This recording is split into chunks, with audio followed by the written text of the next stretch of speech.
And now I would love to share with all of you a very inspirational video that is going to set the mood probably for this day. And it's from the Awaj Foundation.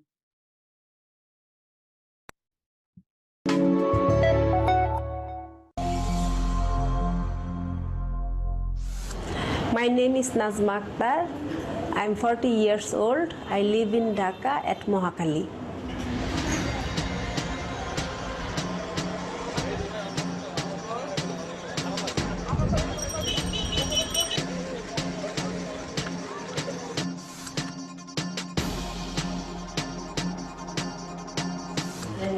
So I am the executive of this House Foundation, and I'm responsible for all the activities and all the things. I was working in the factory when I was 11 years old along with my mother, and we are facing lots of difficulties and lots of problems, especially harassment and violence, the workers' rights issue. So in this regard, we need to stand up and raise the voice.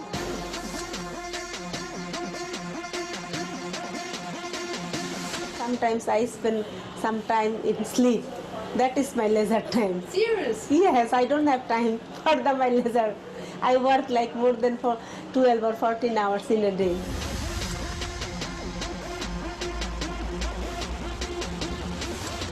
I like all kind of food. Fish is my favorite food. I love the fish.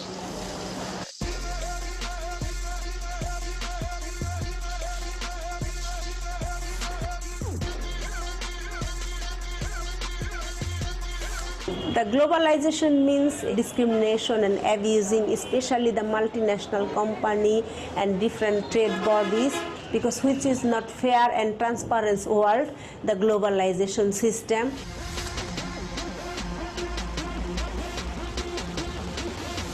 I expect in my future there will be more and more Nazma, and who will raise voice for the workers, especially the female workers and their child.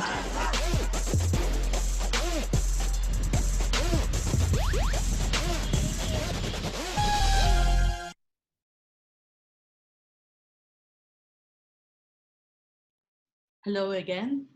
I just want to say thank you to Rebecca. Thank you to Nazma from the Awaja Foundation for the work that they're doing. And after this, I would love to introduce Rachel Williams. She's the head of equity, diversity, and inclusion at X. How are you, Rachel?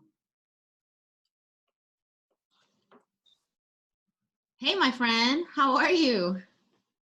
Good to see you. It has been a long time. I know, now I'm hungry thanks to that video. And other things, of course. Actually, I was quite surprised to see this video, and she wanted to join us because today is the day of North America and the world, but because of the time frame, you know, it was quite complicated. But it was great to give her visibility, because you know that's what we do at Heroica, and also we give visibility as well to the work of amazing women that are supporting us, just like you. So.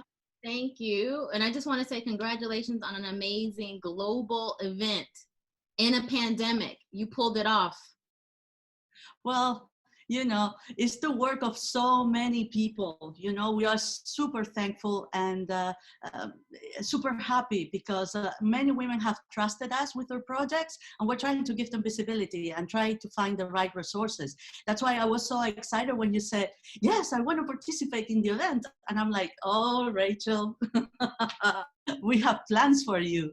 So, so I wanted to ask you, how did you start working on diversity, inclusion, and innovation?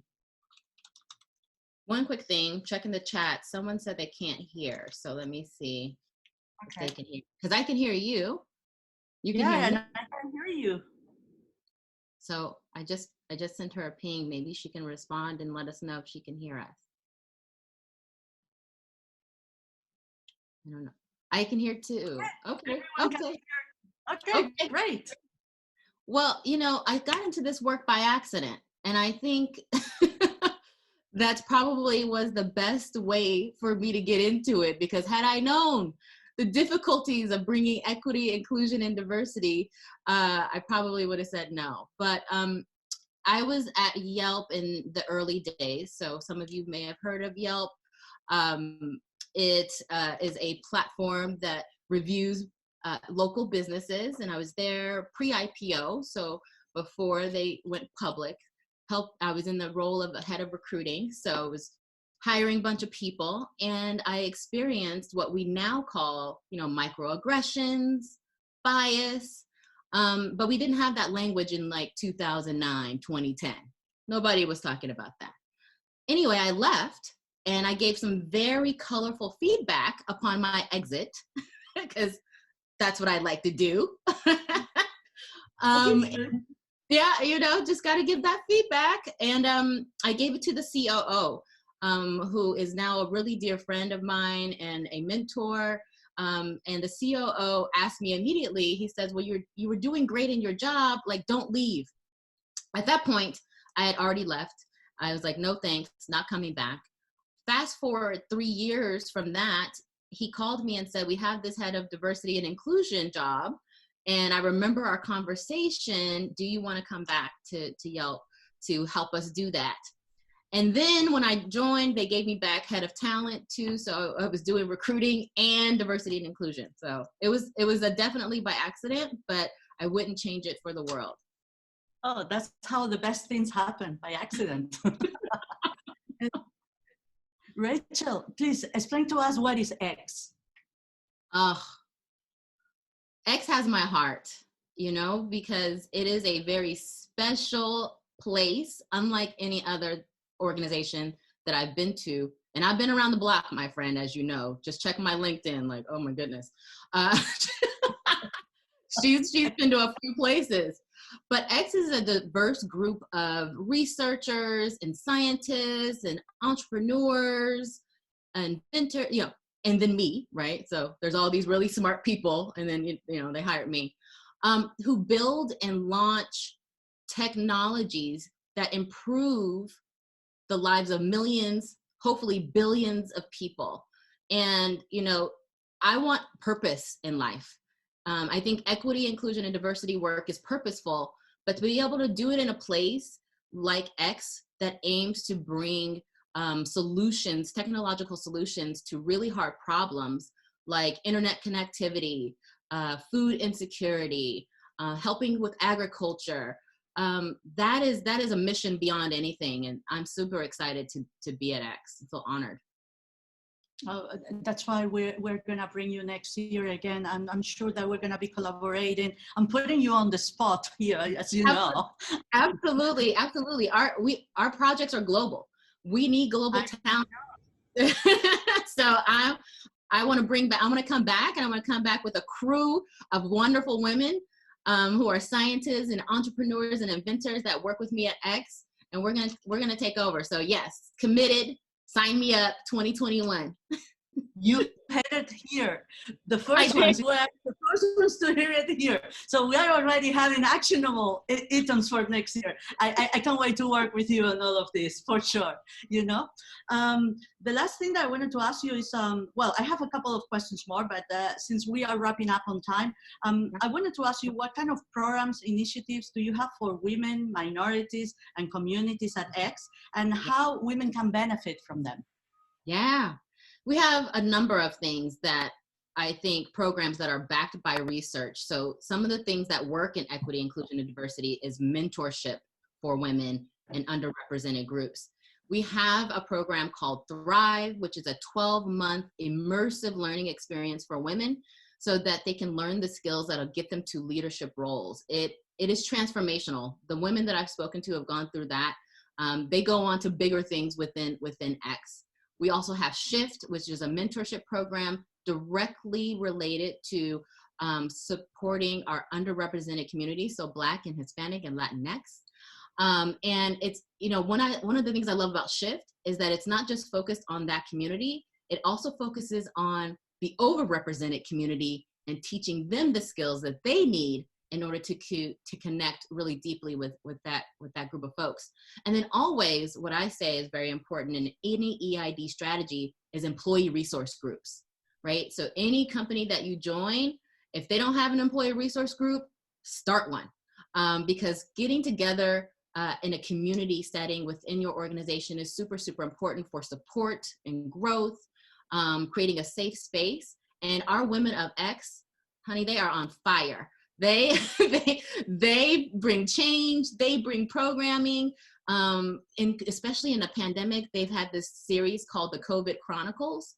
And every day a woman writes a story, sends it out to the group, and it's so heartfelt. Sometimes it's poems, sometimes it's recipes. Sometimes it's just like, I'm not having a great day, and everyone can agree. So the COVID Chronicles from the Women of X has been very helpful over the last 8 months. Oh, that makes me super, super happy that you're mentioning all these programs and even the chronicles, because, you know, we have awesome projects from amazing women in our platform, and I can't wait to see how all these women on X that are on fire can help them out. I mean, it's going to be an excellent combination. I can't wait to see the results of that. Yeah. Rachel, I'm sure that you're going to send me some information later on that we'll be able to put on our website as resources for all our audience. But any final thoughts? Yeah, one, I would say check our website. It's x.company, full of good information about the projects we work on, the jobs we have open. You can sign up for our newsletter, all of that great stuff. And our LinkedIn page too, I would go check that out because it's lit. Always good information there. And I would say, look, we're in challenging times right now, but I'm super hopeful that there is purpose to this moment. I'm super hopeful that this opportunity we all have right now to really think deeply about what matters to us, what's important in our lives, and finding work that is purposeful, leaning on our family. So I'm trying to stay positive right now, and I want to encourage everybody else to stay positive. We got this. Rachel, it's always a pleasure, and you always leave my heart really warm when I talk to you, and you really give me hope and, you know, and so I hope that our audience also feel the same way. Thank you so much for being here with us today. Really, we'll be in touch. Thanks for the invite, my friend. See you all later.